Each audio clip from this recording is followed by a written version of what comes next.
നമസ്കാരം, പുതിയൊരു വീഡിയോയിലേക്ക് സ്വാഗതം. ഇന്നിപ്പോൾ നമ്മുടെ കൂടെ പാട്ടും പറച്ചിലും നമുക്ക് അതിഥിയായിട്ടുള്ളത് കലാഭവൻ തോമസ് എന്ന ചേട്ടൻ, അതായത് മേലൂര് ഉള്ളൊരു ചേട്ടനാണ്. ആ ചേട്ടൻ നന്നായിട്ട് പാട്ട് പാടും. ആ ചേട്ടൻ്റെ പാട്ട് കേട്ടാണ് ഈ ചേട്ടൻ നമ്മൾ വീഡിയോ എടുക്കാൻ വേണ്ടി വന്നത്.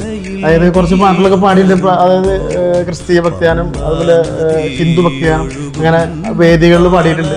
അപ്പോൾ ആ ചേട്ടൻ്റെ വിശേഷങ്ങൾ ആ ചേട്ടനോട് ചോദിച്ച് നമുക്ക് മനസ്സിലാക്കാം. ചേട്ടാ നമസ്കാരം. നമസ്കാരം. ചേട്ടൻ എന്തൊക്കെയുണ്ട് വിശേഷങ്ങൾ? നല്ല വിശേഷം. ചേട്ടൻ്റെ ആ വിശേഷങ്ങൾ, അതായത് പാട്ട് വിശേഷങ്ങളെ കുറിച്ച് വന്ന് പാട്ട് വിശേഷം എന്ന് പറയുന്നത്, എനിക്ക് പാട്ട് എന്ന് പറഞ്ഞാൽ പാട്ട് ചെറുപ്പം മുതൽ നമ്മൾ പാട്ടിനോട് താല്പര്യമുള്ള ആളാണല്ലോ. അപ്പോൾ ശരിക്കും പറഞ്ഞാൽ സ്കൂൾ കാലഘട്ടം തുടങ്ങി നമ്മൾ പാട്ടും പരിപാടിയായിട്ട് മത്സരങ്ങളും സ്കൂൾ മത്സരങ്ങൾ, അത് ഞാൻ പള്ളിയായിട്ടാണ് കൂടുതൽ ബന്ധമുണ്ടായത്. കൊയറുകളൊക്കെ. അതിനുശേഷം പിന്നെ അതിനുശേഷം കുറേ ഡിവോഷണൽ ഗാനങ്ങൾ ഞാനൊരു 30-32 കാസറ്റോളം പാടിയിട്ടുണ്ട്. അപ്പൊ ശരിക്കും സത്യം പറഞ്ഞപ്പോ അതിപ്പോ ഞാൻ തന്നെ കേട്ടോണ്ടിരുന്ന അങ്ങനെ അവസാനിപ്പിച്ചു എന്നുള്ളതാണ്. സംഭവത്തില് ചേട്ടൻ പാടിയിരുന്ന സമയത്ത് ഇപ്പൊ ഈ സോഷ്യൽ മീഡിയ പ്ലാറ്റ്ഫോമുകൾ ഇല്ലാത്തതുകൊണ്ട് ഒരു പരിധിവരെ ആരും അറിയാണ്ട് പോയി. കാരണം വെച്ചാൽ അത്രയും നല്ല പാട്ടുകൾ ഞാൻ അങ്ങനെ കേട്ട പാട്ട് അതാണ്. റിബൺ മറ്റേ ഇത് മറ്റേ കാസറ്റ് ഇറക്കി, അത് കഴിഞ്ഞ് ഓഡിയോ CD ഇറക്കി. അങ്ങനെ വന്നപ്പോ ആ സമയത്ത് ഈ സോഷ്യൽ മീഡിയ അത് ഇല്ലാത്തതുകൊണ്ട് നമുക്ക് അങ്ങനെ ആളെ പരിചയപ്പെടാനോ അല്ലെങ്കിൽ ആളെ വിളിച്ചത് വരാൻ ഈ കാസറ്റ് ഇറക്കി കഴിയുമ്പോൾ ആ വ്യക്തി അല്ലെങ്കിൽ കുറച്ച് മേടിച്ചു പോകണു, അതവിടെ തീർന്നു പോവാണ്. സോഷ്യൽ മീഡിയ എന്ന് പറയുമ്പോൾ എപ്പോൾ നോക്കിയാലും ഫേസ്ബുക്ക് അല്ലെങ്കിൽ യൂട്യൂബ് ആയാലും തുറന്ന് അതിനകത്ത് കിടപ്പുണ്ട്. പാട്ടുണ്ടെങ്കിൽ എപ്പോഴും കാണാൻ കേൾക്കാം. അപ്പൊ ഇത് ഇങ്ങനെ വന്നതുകൊണ്ട് നമുക്ക് അറിയപ്പെടാണ്ട് പോയി എന്നുള്ളതാണ്. അതായത് അറിയുന്ന ആളുകൾ മാത്രമേ അറിയുന്നുള്ളൂ, മറ്റേപാട് പുറമേലേക്ക് അറിയപ്പെടാണ്ട് പോയി. അപ്പൊ അങ്ങനെ വന്നപ്പോഴാണ് ഈ ചേട്ടൻ്റെ വീഡിയോ ഒന്ന് എടുക്കാനുണ്ടായ സാഹചര്യം. അതുപോലെ തന്നെ ഇപ്പൊ അടുത്തൊരു വീഡിയോ ഇറങ്ങാൻ പോകണ്ട, അതായത് കൊരട്ടിമുത്തിക്ക് വേണ്ടി അതിന്റെ വിശേഷം ചോദിക്കാം നമുക്ക്. അതായത് പുതിയൊരു കൊരട്ടിമുത്തിര ഒരു കാസറ്റ് അപ്പൊ ഞങ്ങൾ ഇത്തിരി നേരത്തെ മുമ്പ് ചെയ്തിരുന്നതാണത്. അത് 4 വർഷം ഉണ്ടായെന്ന് തോന്നുന്നുണ്ട്. പാട്ട് ആദ്യം ചെയ്തു ഇറക്കിയത് കാസറ്റ് മേടിച്ചു കൊണ്ടുപോയി മാത്രം കേട്ടുപോയി. അത് വേറെ ആരെങ്കിലേക്ക് എത്താൻ പറ്റിയില്ല. അത് കുറച്ച് കാസറ്റ് ഇറക്കും, അതങ്ങനെ അങ്ങോട്ട് പോയി, അങ്ങനെ സംഭവമായിരുന്നു. അതിന് ഒരു പ്രത്യേകത കിട്ടാം. ആ പാട്ടെന്ന് വെച്ചാൽ കൊരട്ടിമുത്തിന ക്രിസ്ത്യൻ ഡിവോഷണൽ എഴുതിയതും അതിന്റെ സംഗീതവും നമ്മുടെ റിഞ്ചു ചേട്ടനാണ്. റിഞ്ചു മേലൂരാണ് അതിന്റെ സംഗീതവും രചനയും നിർവഹിച്ചത്. അപ്പൊ ആ പാട്ടിന് അങ്ങനെ ഒരു പ്രത്യേകത കൂടി ഉണ്ട്. അത് ഈ റിഞ്ചിനെ പറ്റി പറയാൻ തന്നെ വേണം. കാരണം റിഞ്ചു നല്ലൊരു കലാകാരനാണ്, നല്ല ഗംഭീര കലാകാരനാണ്. എന്ത് പറയുന്ന നിമിഷത്തോണ്ട് ആ ഇവിടെ തന്നെ നമ്മളുടെ റിഞ്ചു നേരത്തെ പറഞ്ഞില്ലേ, അതായത് ഈ വരികൾ ഇവിടെ തന്നെ എൻ്റെ വീടിൻ്റെ ജസ്റ്റ് പറഞ്ഞ അങ്ങനെ എഴുതിയ വരികളാണ്. അത് നോൺ സ്റ്റോപ്പ് ആണ്. അത് ഒറ്റ ലെവലിൽ ചെയ്യാനുള്ള പ്രാർത്ഥനകാരാണ് ശരിക്കും. നല്ല ഒരു ഒരു ഞാൻ കേട്ടിരുന്നു. കാരണം വെച്ചാൽ 26 മിനിറ്റ് പാട്ട്. അപ്പൊ നമ്മള് ആ പാട്ട് കേട്ട് കഴിഞ്ഞപ്പോഴത്തേനും എന്തായാലും ഒരു വിഷ്വൽ ചെയ്യണം എന്നുള്ളൊരുല്ലേ. അപ്പൊ അങ്ങനെയാണ് ഇതിന്റെ പുറകിലേക്ക്. അതുപോലെ തന്നെ ഹിന്ദു ഭക്തിഗാനം അതും പാടിയിട്ടുണ്ട്. ഈ ഗാനമേള വേദികളിൽ എങ്ങനെയാ?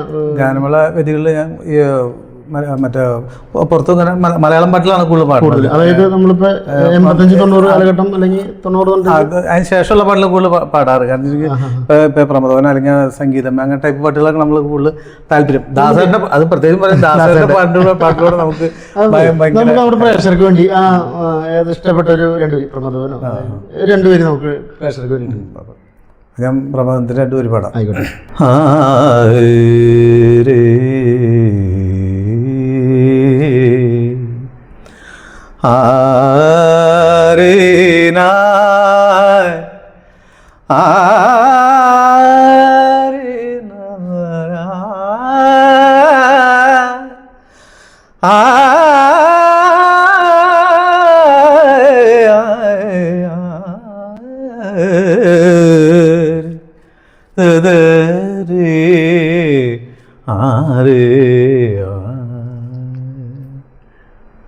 അടുത്ത് പറഞ്ഞോ? പിന്നെ പ്രമദവനം വീണ്ടും ഋതുരാഗം ചൂടി, പ്രമദവനം വീണ്ടും ഋതുരാഗം ചൂടി, ശുഭസായാനം പോലെ, ശുഭസായാനം പോലെ, തെളിദീപം കരിനിഴലിൻ കൈക്കൊമ്പിൽ നിറയുമ്പോൾ എൻ പ്രമദവനം വീണ്ടും ഋതുരാഗം ചൂടി. ഗംഭീരം. അതായത് സംഗീതം പഠിച്ചിട്ടുണ്ടോ? സംഗീതം പഠിച്ചിട്ടുണ്ട്, കുറച്ചൊക്കെ ഒരു 5-6 വർഷമൊക്കെ പോയിരുന്നു. എവിടെയായിരുന്നു? ഞാൻ പഠിച്ചത് ചാലക്കുടി നമ്മുടെ തുമ്പൂർ സുബ്രഹ്മണ്യ മാഷ്. എനിക്ക് 17 വയസ്സുള്ളപ്പോൾ ഞാൻ ആണ് പാട്ടിന് ഇറങ്ങണേ, ശരിക്കും പാട്ടിലേക്ക് ഇറങ്ങണത്. അന്നുള്ള കാര്യം മുമ്പ് പാട്ടിലേക്ക് ഇറങ്ങിയ പാട്ട് പഠിക്കാനായിട്ട് ഇറങ്ങുന്നത്. അപ്പോൾ ഓർമ്മ എൻ്റെ അപ്പനെ ഓർമ്മയാണ്. ശരിക്കും പറഞ്ഞിട്ടുണ്ടെങ്കിൽ നമ്മൾ പാടുമ്പോൾ മുമ്പ് കാലത്തൊക്കെ പാടുമ്പോൾ ഈ സ്കൂൾ കാലഘട്ടം പാടില്ലേ, 10ാം ക്ലാസ് വരെ പാടുന്ന സമയത്ത് പാടാൻ പോകുമ്പോൾ അപ്പം ചോദിക്കുമ്പോൾ നിനക്ക് ഇത് പോയി എന്തിനും കിട്ടുമോ ചോദിക്കുന്നു. അതിന് ശേഷം നമുക്കൊന്നും പഠിക്കാനുള്ളതൊന്നുമില്ല. അപ്പം നമ്മൾ അന്ന് ജോലിക്കൊക്കെ പോയിട്ട് എന്തെങ്കിലും പണികൾ പഠിക്കാൻ വേണ്ടി പോയത്. സ്കൂൾ കാലഘട്ടത്തിൽ ജില്ലയിലൊക്കെ അത് പോയിട്ടുണ്ട്, ലളിതഗാന മത്സരത്തിൽ പോയിട്ടുണ്ട്. കവിതകൾ പാടൽ കുറവാണ്, എന്നാലും പള്ളി ലെവലിലൊക്കെ വന്നപ്പോ കവിതകളൊക്കെ പിന്നെ അതുപോലെ തന്നെ ഈ കൊരട്ടിമുത്തി നമ്മളിപ്പോ പറഞ്ഞു, അതിന്റെ ഒരു രണ്ടുപേരും ഓർമ്മയിലുള്ളത് ഓർമ്മ തന്നെയാണ്. കാരണം അത് എപ്പോഴും പറയുമ്പോ കേട്ടിട്ട്, അതായത് നമ്മള് ഒരു യാത്ര പോകുമ്പോ വണ്ടിയിൽ വെച്ച് പോവാന്ന് വെച്ചാൽ നമുക്ക് ഭയങ്കര ഒരു റിലീഫ്, അതൊരു മനസ്സിനൊരു ഭയങ്കര സന്തോഷം. ഇപ്പൊ ഈ പാട്ട് നിങ്ങൾ എടുത്തു വരാൻ കാരണം ഞാൻ കേട്ടിട്ടുണ്ടെങ്കിൽ ഈ പാട്ട് ആ തുടക്കത്തിൽ നമ്മള് ഇറക്കിയപ്പോ കുറച്ച് പേരിൽ ആ പാട്ടുണ്ട്. അവര് പലരും ചോദിക്കലും കാര്യങ്ങളൊക്കെ ഉണ്ട്. അപ്പൊ നമുക്ക് കൊടുക്കാനും പറ്റില്ല. കാരണം വെച്ചാൽ ഇപ്പൊ നമുക്ക് ഇപ്പൊ ഇറങ്ങിയൊരു പാട്ടാന്ന് നമ്മൾ യൂട്യൂബിലും സെർച്ച് ചെയ്ത് കഴിഞ്ഞാൽ അപ്പൊ തന്നെ നമുക്ക് കിട്ടും. ഇത് യൂട്യൂബിലില്ല, ഫേസ്ബുക്കിലില്ല, സോഷ്യൽ മീഡിയയിൽ എങ്ങുമില്ല. ഈ പാട്ട് എത്ര 500 CD അത്ര ഇറക്കിയൊന്നുമില്ല. CD, അതായത് അന്ന് റെക്കോർഡ് ചെയ്ത് കുറച്ച് CD ഇറക്കി, അത് കൊരട്ടിമുത്തിര കുറച്ച് അവിടെ കൊടുത്തു. പിന്നെ ഇവിടെ ഭാഗ്യത്തിന് അന്വേഷിച്ചപ്പോൾ ഒരു CD ഇവിടെ ആളുടെ അടുത്ത് കിട്ടി എനിക്ക്. അത് നമുക്ക് എംബിത്തിനൊക്കെ പറ്റിയതുകൊണ്ട് നമുക്ക് ഈ അടുത്ത വർക്ക് അത് മാസ്റ്റർ അല്ല ശരിക്കും.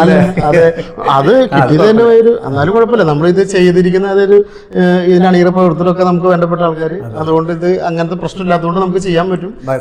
സന്തോഷമുണ്ട്. കാരണം ഇത് എൻ്റെ ഉമ്മർത്താണ് മുത്തിര ഒരു കപ്പേളുള്ളത്. ആ മുത്തിര ഉദ്ദേശിച്ചിട്ട് ആ മുത്തിര പാട്ടാണ് നമ്മുടെ റിഞ്ചു ചെയ്തത്. അപ്പൊ ആ പാട്ടിന്റെ ഒന്നും കൂടി അത് വരാന്ന് പറയുമ്പോ ഇപ്പൊ പോരാത്തിന് കൊരട്ടി പെരുന്നാൾ നടന്നുകൊണ്ടിരിക്കുക. അപ്പൊ ആ സമയത്ത് ആ വീഡിയോ നമുക്ക് ഇറക്കി വിടാൻ പറ്റുന്നുണ്ടെങ്കിൽ വളരെ സന്തോഷമുള്ള കാര്യമായിരിക്കല്ലേ. അതുതന്നെ ചേട്ടന് കുറച്ച് ആളുകൾ അറിയും. അതായത് അതാണ് ഇങ്ങനെ ഒരാളുണ്ടായിരുന്നു, ഇങ്ങനെ ഒരാള് പാട്ട് പാടിയിരുന്നു.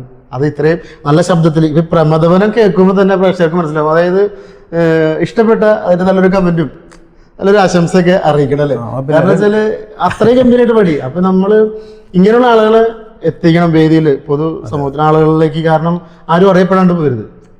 ഇപ്പോഴത്തെ ഉള്ള ആളുകൾ എന്ന് പറഞ്ഞാൽ അവർക്ക് ഇഷ്ടംമാതിരി സോഷ്യൽ മീഡിയ ഇതുണ്ട്, പ്ലാറ്റ്ഫോമുകളുണ്ട്, ഈ ആളുകൾക്ക് എത്താനും പറയാനും കാര്യങ്ങളൊക്കെ. ഞാൻ പിന്നെ ഫേസ്ബുക്ക് അങ്ങനെ സംഭവത്തിലും ഞാൻ ഇല്ല. അതാണ് ശരിക്കും പറ്റിയ. അല്ല, അതുണ്ടെന്നുണ്ടെങ്കിൽ നമുക്ക് അല്പം ഓരോ പാട്ടൊക്കെ പാടിനാണെന്നുണ്ടെങ്കിൽ അങ്ങനെ വരുമ്പോ അതുകൊണ്ടാണ് സന്തോഷം. നിങ്ങൾ വഴിയായിട്ട് ഞാൻ വന്നില്ലെങ്കിൽ ഞങ്ങൾക്ക് നഷ്ടം, അതായത് എനിക്ക് നഷ്ടം, എന്റെ പ്രേക്ഷകർക്ക് നഷ്ടം. കാരണം ഇത്രയും നല്ലൊരു കലാകാരൻ ഗംഭീരമായിട്ട് അത് പ്രേക്ഷകർ ഈ പാട്ട് കേട്ടിട്ട് ഈ കൊരട്ടിമുത്തിയിലെ ഇഷ്ടപ്പെട്ട 2 വരി ഓർമ്മയില്ല. മുത്തിയന്റെ അമ്മയല്ലേ കണ്ണീരിൽ താങ്ങില്ലേ, മുത്തിയന്റെ അമ്മയല്ലേ കണ്ണീരിൽ താങ്ങില്ലേ,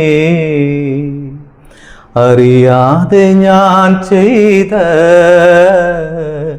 പിഴകൾ പൊറുക്കില്ലേ,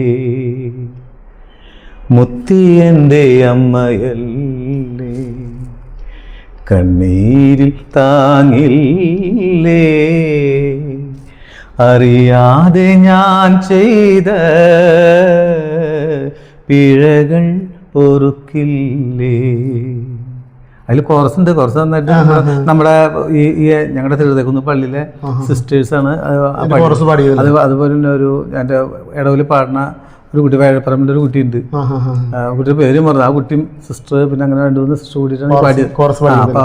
പാട്ട് ഗംഭീര. അതായത് ഇതിന്റെ വിഷയം ഇറങ്ങിയാൽ പാട്ട് ഇറങ്ങി കഴിയുമ്പോൾ ആളുകൾക്ക് അറിയാൻ പറ്റും. അത് കേൾക്കുമ്പോൾ അതിന്റെ അത്രയും എന്തോരം സുന്ദരമായ പറഞ്ഞു. ഇപ്പൊ റിഞ്ചു മേലൂർ എന്ന് പറഞ്ഞ റിഞ്ചുന്റെ അയൽക്കാരാണ്, നമ്മുടെ പയ്യനാണ്. പക്ഷെ ആള് ഇപ്പോഴും പറയണെങ്കിൽ ആള് എൻ്റെ ശബ്ദത്തിൽ പാടി അതൊക്കെ.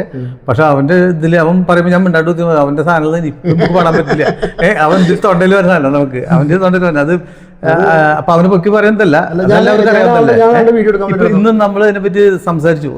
ഞാൻ ആളുടെ വീഡിയോ എടുക്കാൻ പോകുമ്പോഴും ആളെ കൊണ്ട് പാടിക്കുമ്പോഴും അല്ലെങ്കിൽ ആള് കൊടുത്ത പാട്ടുകൾ